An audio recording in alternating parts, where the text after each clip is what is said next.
आज आम्ही आहोत घाटंजी तालुक्यातील कान्होबा या रमणीय टेकडीवर वसलेल्या भगवान श्रीकृष्णाच्या मंदिरात। निसर्गाच्या कुशीत वसलेले हे मंदिर भाविकांसाठी श्रद्धा व भक्तीचे केंद्रस्थान आहे। गेल्या सुमारे 40-50 वर्षांपासून उभे असलेले हे मंदिर भक्तांना श्रीकृष्णाच्या लीला आणि भक्तिभावाची आठवण करून देते।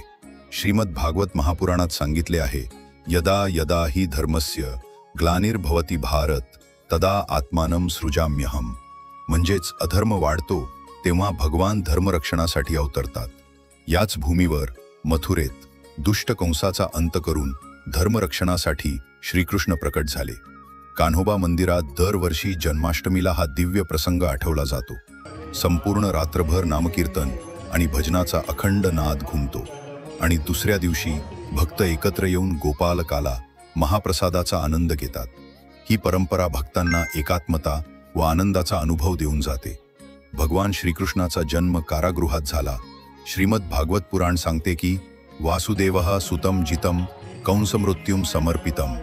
वासुदेवांनी आपले पुत्र कंसाच्या मृत्यूसाठी जन्माला आला आहे असे मानूनच त्याला गोकुळात नेले। मथुरेतील या दैवी जन्मामुळे संपूर्ण भारतभूमीला आशेचा किरण मिळाला। गोकुळ व वृंदावन येथे श्रीकृष्णाने बाललीला केली। गोपिकांबरोबर खेळ, मुरलीचा मधुर नाद यामुळे वृंदावन हे प्रेम व भक्तीचे केंद्र झाले। महाभारतात सांगितले आहे की वृंदावने वसन कृष्णः गोपीना मनोहरः। म्हणजेच वृंदावनात वसलेला कृष्ण हा गोपिकांच्या हृदयाचा चोर होता। याच वृंदावनात भक्तांना अनोखे दैवी प्रेम अनुभवायला मिळाले। गोवर्धन पर्वत ही कृष्णलीलेतील एक अद्वितीय घटना आहे। इंद्रदेवाचा कोप टाळण्यासाठी श्रीकृष्णाने संपूर्ण पर्वत आपल्या लहानशा करंगळीवर धारण केला। श्रीमद भागवत पुराणात लिहिले आहे, एकेन हस्तिना कृष्णः गोवर्धनम समुन्नयत।